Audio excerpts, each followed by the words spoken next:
Hello students, how are you? This is your CRPC lecture and the topic is cancellation of FIR and quashing of FIR. What is the difference between cancellation of FIR and quashing of FIR? You see, when FIR, first information report, is registered in a police station, the police registers an FIR only for a cognizable offence. Cognizable offences are those offences which are serious in nature, and non-cognizable offences are those offences which are not very serious in nature. For non-cognizable offences, no FIR. For cognizable offences, FIR is registered by the police station. So, if the case discloses a cognizable offence, the police has to register an FIR, first information report, and without the order of the magistrate, the police can straightaway go and investigate the case. The police can straightaway go and arrest the offender if it can. So there is no need of the permission of the concerned magistrate, Ilaka magistrate, to go and investigate a cognizable offence. However, to investigate a non-cognizable offence, the police has no authority without the warrant of the magistrate. Now this is a different thing. The basic thing is, what is the cancellation of FIR? You see, after registering an FIR, if the police, during the investigation of the case, if the police thinks or if the police is satisfied that the case actually does not consist of a cognizable offence. Earlier the police thought that the case involved the cognizable offence and that's why it registered an FIR, but through the investigation, after investigation, the police really comes to the conclusion that the case does not exist, the case does not contain a cognizable offence. Actually it's a non-cognizable offence, or it's just a civil matter. It's a civil matter. It's not a cognizable offence. Actually, it's a non-cognizable offence. It's not a serious matter. So, what the police does? The police can release if the accused is arrested, the police can release him on his bail bond or surety bond. Then the police files a closure report. What is known as closure report? It closes the case against the accused. The police files a final report or closure report under section 169 of the CRPC to the concerned magistrate. And in that report there is three things. One, A, that the case is undetected. There is no the case is undetected and the police is not able to detect the crime. Second is B report. B report means false accusation. It's a false report. The accusations or the complaint made by the complainant is actually false. So that's B report. Then the third is C report. C report means the accusation of the complainant may be true or may not be true. May be true or may not be. So closure report of the police under section 169 contains three things. First is A, that is the case is untraceable, the case is undetectable. There is no clue to the police. It is untraceable, undetectable. Second is B, false report. The complainant has registered a false FIR. It's a false case. And the complainant may be charged under section 182 of CRP, 182 of IPC. That's a different thing. But the thing is that in B report, the police says that it's a false case. It's a false report. And the C is that it's not true and it's not false also. So after seeing all this report, the magistrate can close the case and it can file that case. It can mark the FIR to be cancelled. And after the magistrate marks the FIR to be cancelled, then it is cancelled. It is not the police itself can cancel the FIR. Police has no authority to cancel an FIR. You must know this. Police is an investigating machinery. Police only investigates the case and brings the case to the magistrate. And after the case has come before the magistrate, it is the magistrate who take cognizance of the case and who represents the state. The public prosecutor represents the state. The court asks the public prosecutor that yes, what is your view? Should we cancel the FIR or not? Because after investigation of the case, the police says that there is no substantial evidence found against the accused and the case actually is a non-cognizable one and it involves a civil matter. So it's a different thing. So should we cancel it or not? So the view of the public prosecutor may be taken, and if the public prosecutor who represents the state, if the public prosecutor also agree that yes, it has to be cancelled, it can be cancelled, no substantial accusations are there against the accused, then the magistrate can mark it and concerned police station, and that report can go to concerned police station, and that FIR is cancelled through the magistrate. But please keep in mind, the FIR can be cancelled by the Ilaka magistrate only before the actual challan has been presented by the police. It can only cancel the FIR before actual police report or actual challan or actual charge sheet has been submitted by the police. Once the police has submitted the charge sheet under section 173 of CRPC, once the police has submitted charge sheet or challan under section 173 of CRPC, then the Ilaka magistrate has no authority to cancel the FIR. FIR can be cancelled only before the submission of the challan. And once the challan is submitted under section 173, then the magistrate, what the magistrate can do? Can the FIR can be cancelled after submission of challan? No. Actually, what happens is that after the submission of the challan, if after reading the challan, the magistrate thinks that no substantial point is there in the challan, then the magistrate may not take cognizance of the case. But if it thinks that it is not worthwhile to take cognizance of the case, then the magistrate may not take cognizance of the case, and it may not frame the charges. Then the other point is that when the police submits a closure report under section 169 of CRPC, if the magistrate accepts the closure report, that is B report, that is false accusation or false report, if the magistrate accepts the false report, then the complainant or the victim has one right. The complainant or the victim at that point file a protest petition to the Ilaka magistrate. He can file a protest petition. Under that protest petition, he protests that no, the case actually contains a substantial cognizable offence, and the magistrate should not cancel it, should not order it to be cancelled. If the magistrate accepts the protest petition of the complainant, then actually what happens is that protest petition can be converted into or it will be deemed to be a complaint under section 190 of the CRPC. That protest petition may be deemed to be a complaint under section 190 of CRPC, and the magistrate may consider the whole case as a complaint case, and under section 200 of CRPC, the complainant's statements will be recorded by the magistrate, and under section 204 of CRPC, the summons or warrants may be issued to the accused person, and afterwards, if the accused comes before the magistrate and the magistrate thinks that really the case involves a substantial matter of cognizance and it's a cognizable offence and charges are to be framed against the accused, and the magistrate takes cognizance of the offence, then the magistrate can frame charges under section 211 of the CRPC. So 190 of CRPC,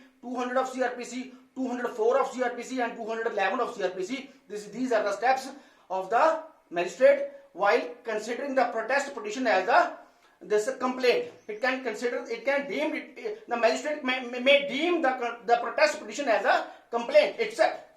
Now, if the magistrate thinks that this closure report has to be accepted, then the magistrate can accept the closure report and it may reject or it may dismiss the protest petition and it may cancel the FIR. Now, what is the right of the protester here? His protest petition has been cancelled. His protest petition has been dismissed by the court. Now, what the protester can do? The protester can file a criminal revision against that order of the magistrate. What the protester can do? He can file a criminal revision against the order of dismissal of the protest petition by the magistrate. He can file the criminal revision in the higher court. What is higher court? The session court. Now, the thing is that another thing. If an FIR is registered against a person, what are his remedies? There are two remedies. If a FIR is registered, he may file an anticipatory bail in the session court or the high court. He can file an anticipatory bail and he may not be arrested then. Second is, he may file a quashing petition under section 482 of CRPC. He may file an anticipatory bail or he may file quashing petition of FIR. FIR can be quashed under section 482 CRPC, and this quashing petition can be filed in the concerned High Court only.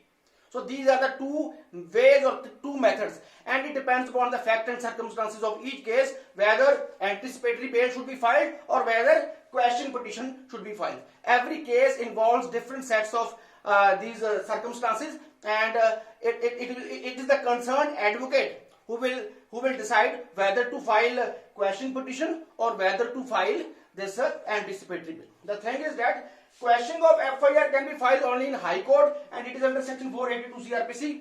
And during the quashing petition, what the High Court does?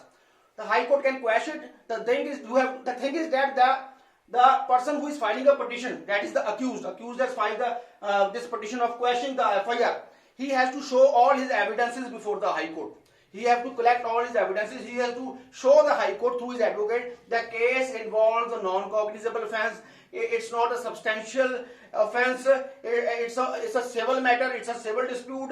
It's abuse of process of law, and it's the abuse of process of the court. It's abuse of the process of the law. The police has not investigated the case. I am not involved in the case. It's a civil matter. So all these pleas can be taken before the High Court. Okay, and even similar pleas can be taken under section 226 of the Constitution of India. That's a different thing. Under 226, if your quashing petition has been dismissed, by the High Court, then you can file an appeal in the Supreme Court. If the High Court dismisses your quashing petition under section 482 of CRPC, then what's your remedy? You can file an appeal in the Supreme Court. There is one more remedy. You can file a writ petition under section under article 226 of the Constitution of India. That is writ of certiorari. So in that the grounds are abuse of the process of court. The court had no jurisdiction, or the Ilaka magistrate had no jurisdiction to pass this order, and the case involves not a substantial offence, it's a non-cognizable offence. There is no proper investigation in the case. I was not involved in the case. So all these pleas can be taken before the High Court. So all these are all remedies. First is the cancellation of FIR. Cancellation can be done only by the Ilaka magistrate, and that too also in very rare cases. Actually, the magistrate can cancel the FIR only for the compoundable offences. There are two types of offences in CRPC: compoundable offences and non-compoundable offences. Non-compoundable offences are serious ones like rape, murder, and all these cases are non-compoundable. It cannot be compounded. Either you will be acquitted or convicted. But there are cases which are compoundable. Compoundable with the permission of the court, and second is compoundable without the permission of the court. So if the case is compoundable, that is compoundable outside the court or with the permission of the court, that's not a very big deal. If the case is compoundable, then it can be, then that FIR which depicts the compoundable offence, that FIR can be easily cancelled by the concerned magistrate who deals with that case. The thing is that even after registering an FIR, the person who registers an FIR, after registering an FIR, if he has come into a compromise, if he has come into a compromise with this accused person, then he can, now at that point of time the police is investigating the case. But both of the accused and the complainant, they have compromised the case outside. So what the complainant does? Complainant can go to the police station. He can record his statement to the SHO that I have compromised the case with this person, so my FIR may not be pursued further. So what the SHO or the investigation officer can do? He can note the statement of that person, and afterwards under section 169 of CRPC, along with the statement, the police officer can bring that whole report to the concerned magistrate, and even the complainant has to be present at that point of time to the concerned magistrate. The accused person at that point of time need not to be present. At that point of time, when the complainant and the concerned police officer is there before the magistrate, and they are asking the magistrate to cancel the FIR, and complainant also records his statement, same statement which he has recorded in the Thana, in the police station, he records the same statement before the concerned magistrate that I do not want to pursue this case because I have compromised the case. So his affidavit will be taken by the court, and even the view of the public prosecutor will be taken by the court. And after pursuing all these things, the court may cancel the FIR then and there, because the police also under section 169 of the CRPC, and that report which the police files is the closure report. I have already told you what is closure report. Closure report contains three things: A, that is case is undetectable; B, that case is false case, accusations are false, mostly B report is there, and the C is that case is either true or false. So B report is filed and false case may be admitted by the court and the case is closed. That is closure report. So this is the way how FIR is to be cancelled. But please keep in mind, FIR can be cancelled only for compoundable offences, and FIR can be cancelled by the concerned magistrate only. Police cannot cancel the FIR. Police can only file a closure report. It is the magistrate who cancels the FIR after seeing the whole report of the police and taking the view of the public prosecutor, because it is the state who is represented by the public prosecutor, and it is the view of the public prosecutor which matters the most as far as cancellation of FIR is concerned.